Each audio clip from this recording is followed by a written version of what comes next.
Good day, Sir Chester. I am Fritzie, Barrientos. I am one of your students from Understanding the Self, and this is my final presentation for the course. If you have asked me at the beginning of this semester, who are you? I would have probably answered without thinking, because I know who I am. My name is Fritzie. I'm an economics student. I'm from Boracay. I have involved myself to economics organization. I love drawing. I love art. I'm currently doing tennis. I have been coach tennis. I'm ambitious. I dream big.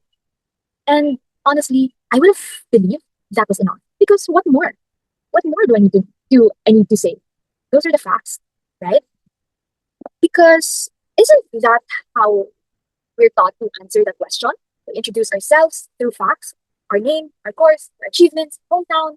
Somehow we convince ourselves that if we can list enough things about ourselves, then we already know ourselves. But this course asked me questions I had never really sat down to answer. Not what is your favorite color, but what actually shapes the person you are becoming? And what past experience has shaped who you are now? Not what do people know about you, but what is true about you when nobody is watching? Questions like that.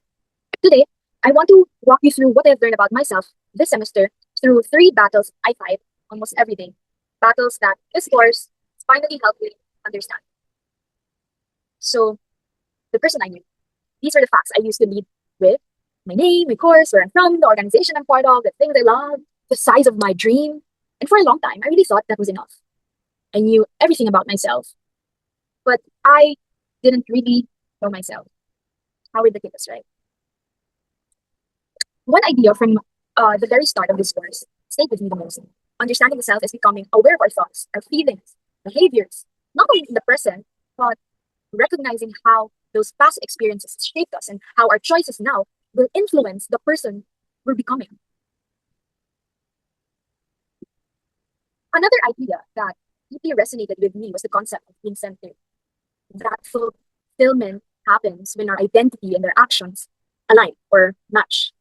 When who I say I am is reflected by how I actually live, not just how people see me. That made me really pause because there were parts of my life where those two didn't always match. I wanted to become someone disciplined, yet I procrastinate most of the time.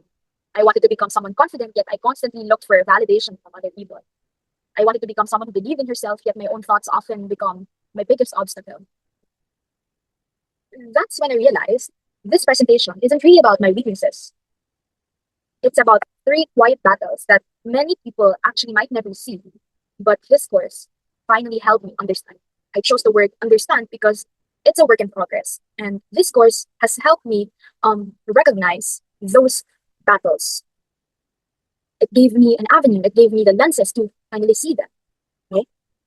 So the first battle happens inside my head. It's the overthinking. The second battle happens everywhere else, in classroom, in organization, online.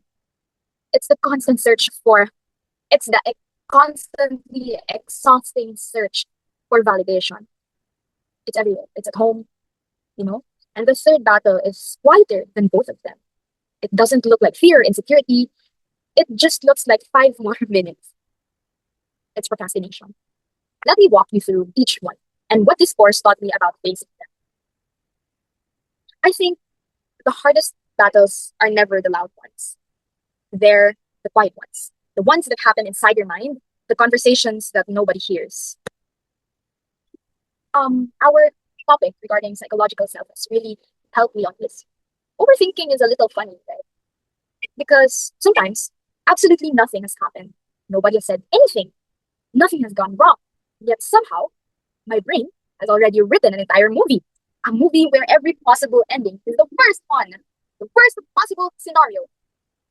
I remember submitting projects or finishing presentations and immediately thinking, maybe I should have said that differently. Oh, it could have been better. Maybe they didn't like it. Maybe my preparation wasn't enough. The assignment was already submitted. What can you do? There's there was nothing left to change. But instead of feeling relief, I kept replaying moments that has already passed, that could have been, the ones that will eat you. So when we discussed the psychological self, there was a light bulb. Something finally clicked for me. One sentence from the lecture stayed with me. What people think affects how they behave. The person influencing me the most wasn't another person, it was me. The words I repeated to myself every day slowly become the glasses, the lens through which I saw my reality. That's when I understood another concept from my class. Our thoughts are not always the facts. Just because I feel something doesn't actually make it sure and true. Sometimes I confuse fear with reality, and without realizing it, I give my emotions the microphone while my rational mind quietly leaves the room. This lecture introduced two practices that deeply resonated with me: thought screening and reframing. Thought screening challenged me to ask, is this thought actually true? Is it helping me to become the person I want to be? Or I am simply believing it because I've repeated it so many times that I think it's true. Then came reframing. Instead of asking, why is this happening to me? I slowly began asking, what is this experience teaching me? That one question changed more than I experienced and I expected. Failure became feedback, criticisms became an opportunity to improve, and challenges became invitations to grow instead of reasons to quit. I won't be here and pretend that I've mastered this. I'm still an overthinker, still overthink. But now I notice it. And I think awareness is where change begins. Journaling and prayer.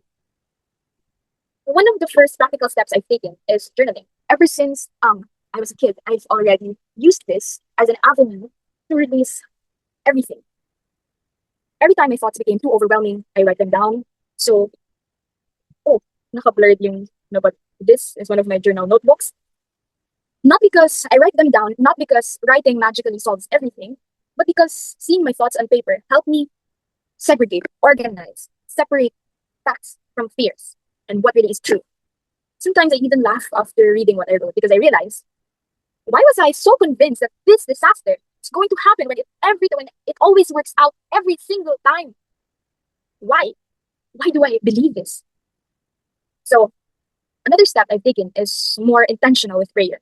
I remember um, Sir Chester, Sir Howard taught us that in praying for the Lord Lord and the state gift that we're about to receive in the benefit of Christ our Lord, Amen, we add to pray for the people who's prepared the food.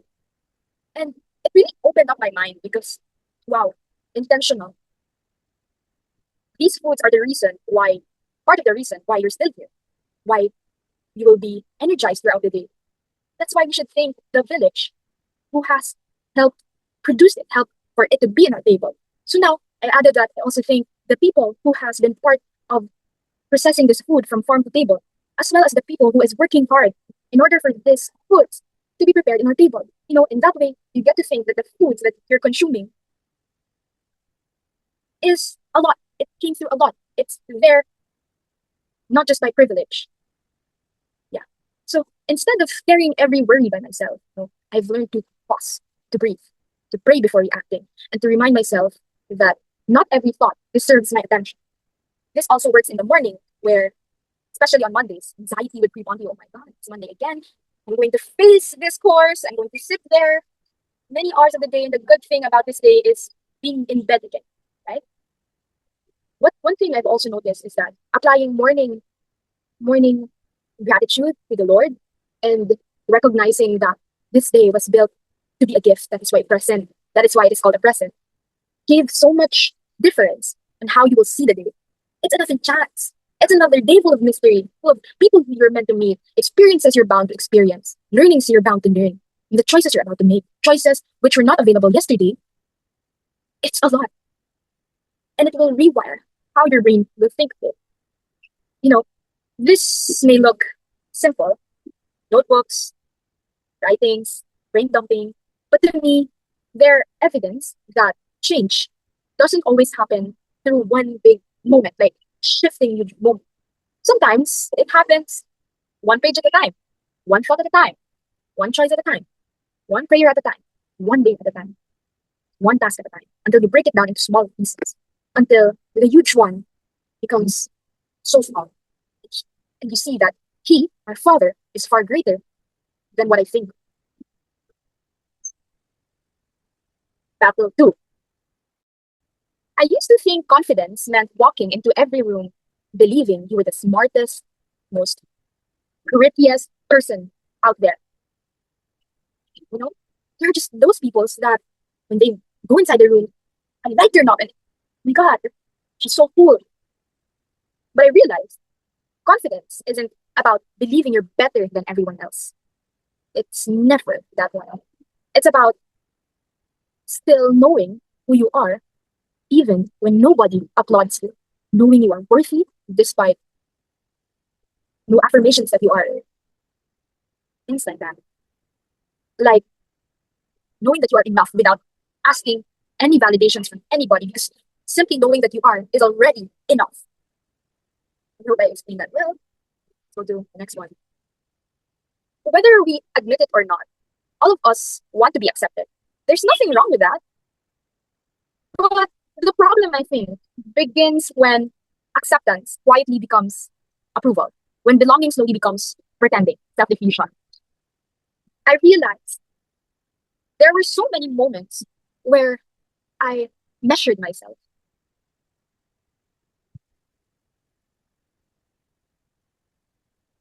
whether it may be through other people's reaction, their validation, through what they think of me. If someone complimented my work, I'd feel good. I feel confident that it's actually nice. If nobody noticed it, I would start questioning, is it really good? Was it really that nice? Maybe it's not that nice. Then came the lesson that changed me the most, the psychological self. I learned about self diffusion, most especially because I was asked about this as a recitation in our class. How prolonged exposure to a group can slowly weaken our uniqueness until the group's belief quietly becomes our own. That idea made me uncomfortable because it forced me to ask which of my beliefs are actually mine and which ones did I simply absorb because everyone around me believed them. It's like conforming to conformity. It reminded me of like scrolling through social media, seeing someone else's achievements, someone else's life, and suddenly, without anyone saying a single word, you begin comparing. You begin feeling like you're somehow behind, not doing so much like them, like them. The lecture introduced another principle that stayed with me. Group influence is a choice. While I can always choose the environments I'm placed in, I can choose which voices I continue to listen to. Instead of asking who likes me, I started asking who helps me become a better person. Those are two very different questions and two different people. One quote from the lecture was etched into my mind. Walk with the wise people and you'll grow wiser. Simple, but it's incredibly true. So one of the first changes I made wasn't dramatic. I didn't suddenly cut everything and everyone out, but I became more intentional. Intentional about protecting my peace, about limiting unnecessary comparison, about spending more time with people who inspire growth instead of competition. So these are my people, my friends. In the middle, it's my org mates and my family. When I took these pictures, I don't just see, when I look at these pictures, I don't just see beautiful memories. I see them as my reminders. Reminders that growth is rarely a solo journey, that becoming a better person often begins by choosing the right people to walk beside you. I would like to share one thing that I did. I recently turned 20 last July 21, and I've been wondering about one thing for a long time, my Instagram account. Not really bragging, but I actually have quite a huge follower number, nearly 1,500. But all the time, I've always been in the crowd, I've always seen myself in the crowd.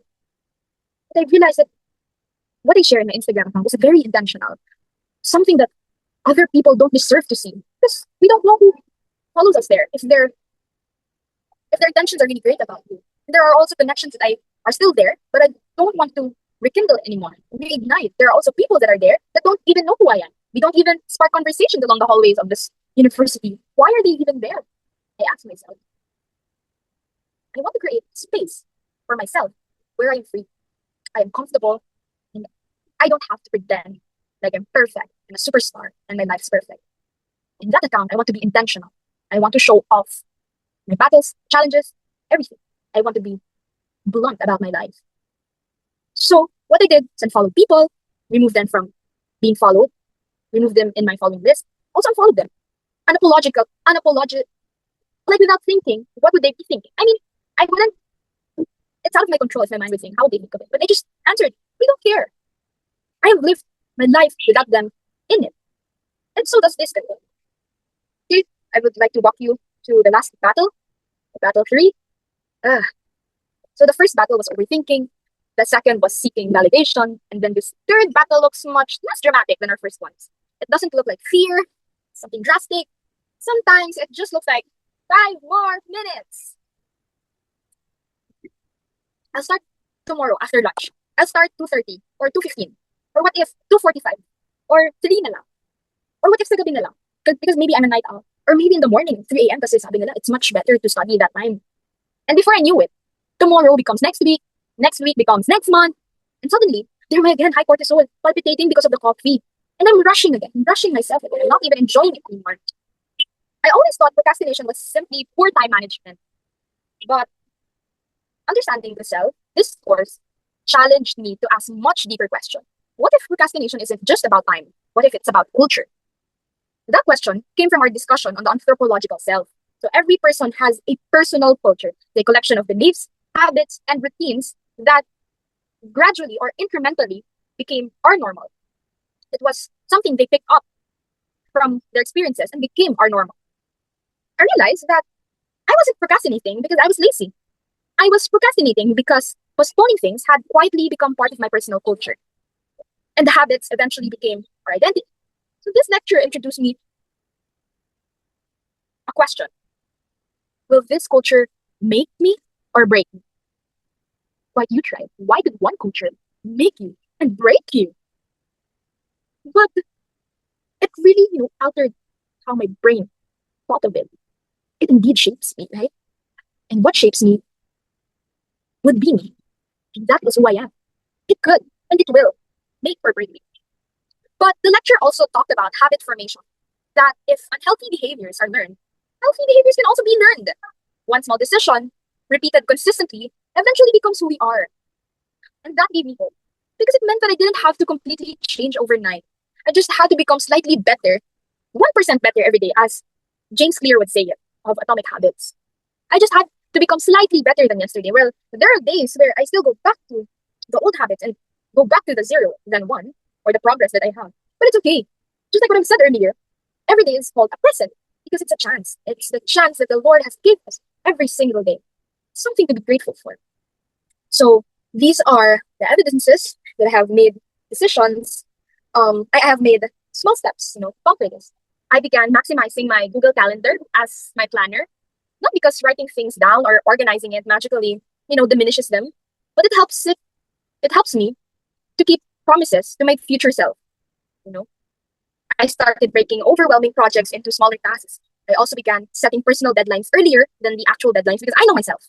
I know unexpected things happen and motivation comes and goes. When people see these pages or this calendar, it's just schedules. But I see proof. Proof that change isn't always loud. Sometimes it looks like checking or ticking one box, and it's done, crossing out one task, and choosing to begin instead of waiting. When I look back at these 3 battles, I noticed something. They seem completely different. One about my thought, one about the people around me, and one about my habits. But every lesson we discussed this semester connected them together. Psychology, understanding the self through psychology, reminded me that my mind can either become my greatest supporter or my loudest critic, and that thoughts are powerful but not always truthful. Sociology reminded me that becoming myself sometimes requires disappointing people.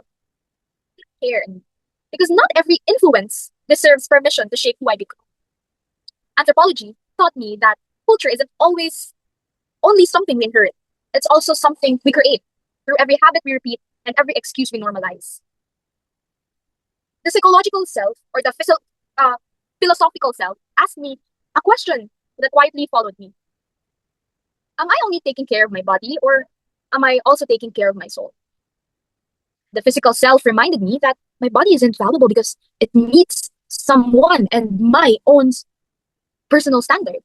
It is valuable because it is a part of who I am. It is who I am. It is me.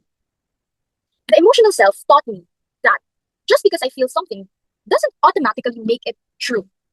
Yes, feelings deserve to be heard and validated, but they don't always deserve the driver's seat. They don't deserve to be the pedestal most of the time. And lastly, this purple self reminded me that I'm more than my achievements and that I don't have to carry every battle by myself. There is someone big, who's always willing, who has always been there carrying my baggages with me. When I look back at everything we've discussed this semester, I don't see nine separate lectures that interconnects one course. I see it more as a roadmap, something, a guide, a map that has helped me navigate into understanding where I am, why I became this person, where I want to go next, and who I am becoming, who I want to become. So to close this presentation, if you ask me today the same question you asked me at the beginning of this semester, who are you? I don't think I'd answer with my name or my course or my achievement. Instead, I'd probably smile and say, I'm Fritzie. I'm someone who's still learning, still growing, still unlearning, still healing, still becoming. And other people might laugh at that. Yet I hope, honestly, that I hope that I never stop, you know? So thank you very much, sir. And thank you for a course that didn't simply teach me about myself, but gently challenged me to finally meet it. In economics, we have this equilibrium, which the demand and the supply meet, challenge me to meet my equilibrium. And I want to be true to you that I took this course blindly. I just wanted something to help me because the past few terms, my whole second year, ate me. I'm burned out. I'm so tired. I don't want it anymore. I want a low cortisol term. And when you mentioned that you were receiving such great amounts of critics in our infamous Prof Topic Facebook page, I was quite, you know, I was scared for myself because what if you, instead of like making my academic year low stress, he'll make it or he'll break it. It's like that. But what I'd really like to leave you about is my gratitude. My gratitude that despite leaving teaching, throughout this term, you have pushed us. On days where we have no motivation to listen, you have the resolve. You have something that would make something interesting. You would make our class very relaxing. You made our class um you made us have friends. You know. You made us spark conversations that we never thought we can encounter to put out there. And you made conversations that really spark meaning. So I know this video is very long and I feel and I hope that it won't exceed the maximum limit. I thank you if you have reached this point. Yeah. I wish you all the best in your future endeavors. And I hope that what people thought about you won't also shape who you are. Alam niya, because that was me also. I hope that won't affect you, sir, because you are not who they think you are. Thank you very much for this. Bye, sir.